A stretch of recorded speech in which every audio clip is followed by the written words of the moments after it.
Hello students, তোমাদের সামনেই clerkship exam, WP exam, SSC, MTS প্রত্যেকটা এক্সাম আছে, এনটিপিসি, এসএসসি প্রত্যেকটা এক্সাম আছে, জিডি। সো সেই তার কথা মাথায় রেখে আমি আজকে প্রত্যেকটা এক্সামের জন্য ভীষণ ইম্পর্টেন্ট সেসব কোশ্চেনগুলো নিয়ে চলে এসেছি। আর আবার স্টাডি চ্যানেলে যারা সাবস্ক্রাইব করনি অবশ্যই সাবস্ক্রাইব করে দিও, কারণ প্রতিদিন তোমাদের জিকে ক্লাস পেতে, জিআই ক্লাস পেতে তোমরা সবসময় সঙ্গে থেকো, এবং যারা চ্যানেলকে সাবস্ক্রাইব করনি অবশ্যই সাবস্ক্রাইব করে দিও। আর যদি কোনো ক্লাস দরকার হয় তো আমাকে কমেন্টে জানিও, আমি সেই ক্লাস নিয়ে চলে আসবো তোমাদের কাছে। ওকে, চলো স্টার্ট করা যাক। ফার্স্ট কোশ্চেন হচ্ছে, দানসাগর এবং অদ্ভুত সাগর রচয়িতা কে?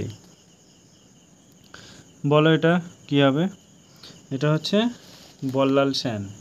বল্লাল সেন, ঠিক আছে। চলো এক্সপ্লেনেশনগুলো আমরা একটু টুকটুক করে চেষ্টা করি জানার।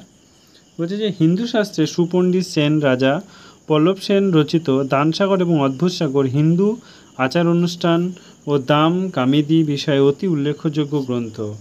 তার পুত্র লক্ষণ সেন একজন সুকবি ছিলেন। বল্লাল সেনের অসমাপ্ত গ্রন্থ অদ্ভুত সাগর তার পুত্র লক্ষণ সেনের সমাপ্ত করেন। নেক্সট কোয়েশ্চেন দেখো, কোন হাসবি নেতার বিরুদ্ধে রাজিয়া শাসনকাল 40 চক্র বিদ্রোহ ঘোষণা করে? এটা হচ্ছে তোমার ইয়াকুত খান।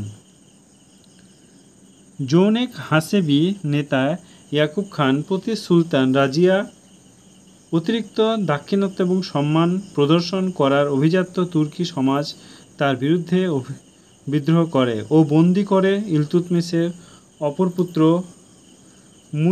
মুইজুদ্দিন বাহারামকে সিংহাসনে বসান। নেক্সট কোয়েশ্চেন দেখো,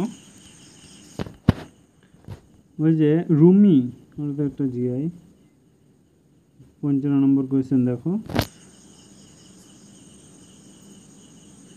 কার নেতৃত্বে ঢাকায় গুপ্ত বিপ্লব দল বিডি এর জন্ম হয়? এটা হচ্ছে গণেশ ঘোষ। বাংলার স্বেচ্ছাসেবক হলো ভারতের ব্রিটিশ শাসনের বিরুদ্ধে গুপ্ত বিপ্লবী গোষ্ঠী। 1928 সালে ভারতীয় স্বাধীনতা থেকে শুরু করে এই গোষ্ঠী কার্যকারী ছিল। এই দলের নেতৃত্ব দেন গণেশ ঘোষ। নেক্সট কোয়েশ্চেন বলছে, ভারতে তামাকের প্রচলন করেছিলেন কারা? বলছে ভারতে তামাকের প্রচলন করেছিলেন কারা? এটা হচ্ছে তোমার পর্তুগিজরা।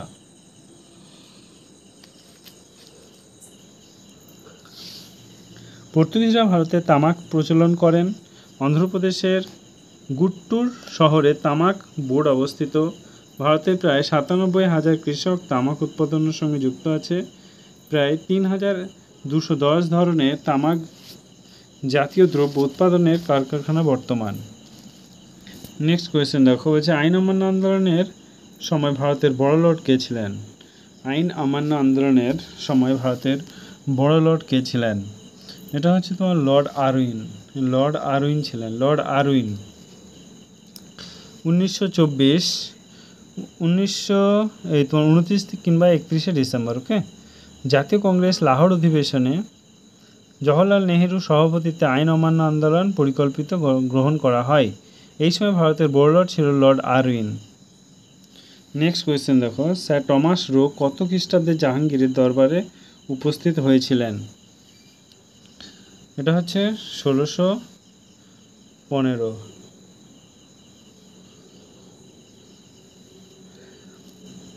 বলছে 1615 খ্রিস্টাব্দে 1615 বলছে 1615 খ্রিস্টাব্দে স্যার টমাস রো জাহাঙ্গীরের দরবারে আসেন এবং 1609 খ্রিস্টাব্দে ইংরেজ সম্রাট প্রথম জেমসের দূত হয়ে একটি চিঠি নিয়ে জাহাঙ্গীরের দরবারে আসেন।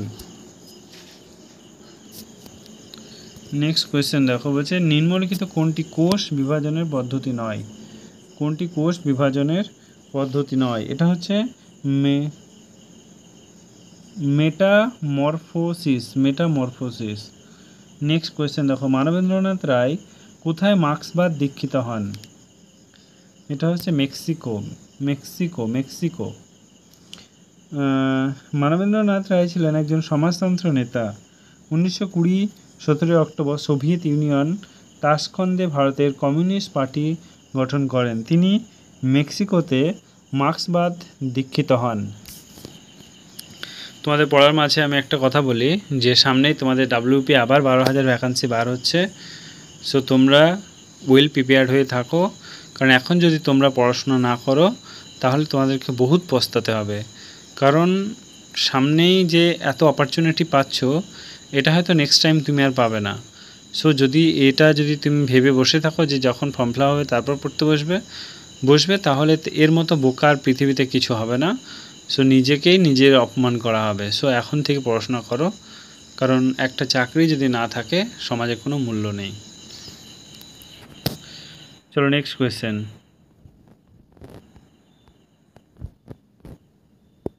বলছি শকাব্দ কোন বছর থেকে প্রচলিত হয়? এটা হচ্ছে 78। কার সময় বলো? কুষাণ বংশের শ্রেষ্ঠ সম্রাট কনিষ্কর সময়ে 78 খ্রিস্টাব্দে সিংহাসনে আরোহণ করেন। এই ঘটনাকে স্মরণীয় করে রাখার জন্য তিনি 78 খ্রিস্টাব্দের শকাব্দ হিসাবে ঘোষণা করেন।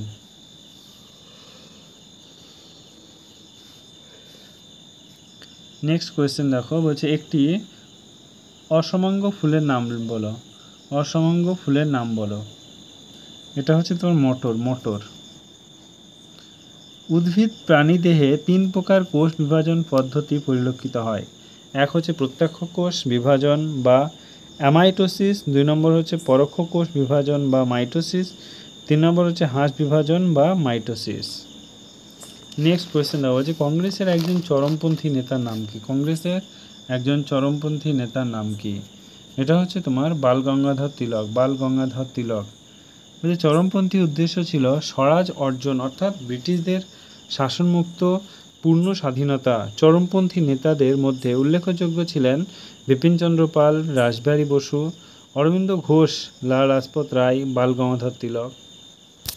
নেক্সট কোয়েশ্চেন দেখো, লিটমাস কিসের থেকে সংগ্রহ করে? লিটমাস কিসের থেকে সংগ্রহ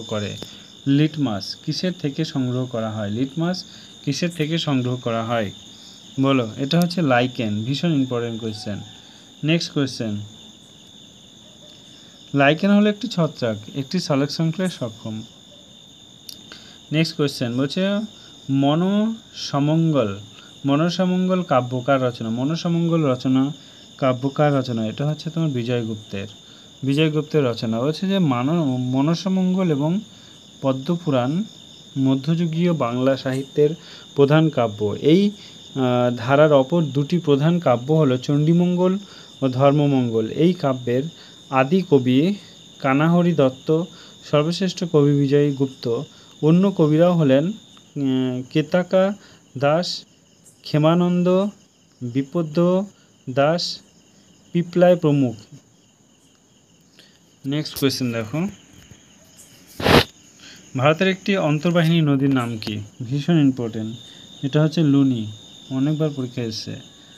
রাজস্থানে আজমির নিকট আন্না সাগর হুদ থেকে সৃষ্টি হয়েছে। কচ্ছের রানের পতিত লবণাক্ত জল 450 কিমি। সুকদি ও জাওয়াই কান্দি উপনদী। নেক্সট কোয়েশ্চেন দেখো কি বলেছে। বলছে যে সাতপুরা একটি কি? এটা হচ্ছে স্তূপ পর্বত। সাতপুরা হচ্ছে একটি স্তূপ পর্বত। সাতপুরা স্তূপ পর্বত। সর্বোচ্চ শৃঙ্গ ধূপগড় 1350। সাতপুরা দুপাশে নর্মদা এবং তাপ্তি দুটি গ্রস্ত উপত্যকা সৃষ্টি করেছে। নেক্সট কোয়েশ্চেন বলছে যে গ্রস্ত উপত্যকার মধ্যে দিয়ে প্রবাহিত হয়েছে কি? এটা হচ্ছে তোমার নর্মদা। নেক্সট কোয়েশ্চেন বলছে বেঙ্গল পত্রিকার সম্পাদককে। এটা হচ্ছে তোমার সুরেন্দ্রনাথ বন্দ্যোপাধ্যায়। হচ্ছে বেঙ্গলি পত্রিকার সম্পাদক ছিলেন সুরেন্দ্রনাথ বন্দ্যোপাধ্যায়। তিনি 1776 খ্রিস্টাব্দে ইস্ট ইন্ডিয়া অ্যাসোসিয়েশন প্রতিষ্ঠা করেন তিনি নামক গ্রন্থটি রচনা করেন। সো এই পড়াগুলো সত্যিই খুবই ইম্পর্টেন্ট, এগুলো বারবার পরীক্ষায় এসছে, অবহেলা করো না, এর বাইরে কিচ্ছু আসবে না। তো যারা এতক্ষণ ধরে দেখছো অবশ্যই থ্যাংক ইউ, এবং চ্যানেলটিকে অবশ্যই সাবস্ক্রাইব করে দিও।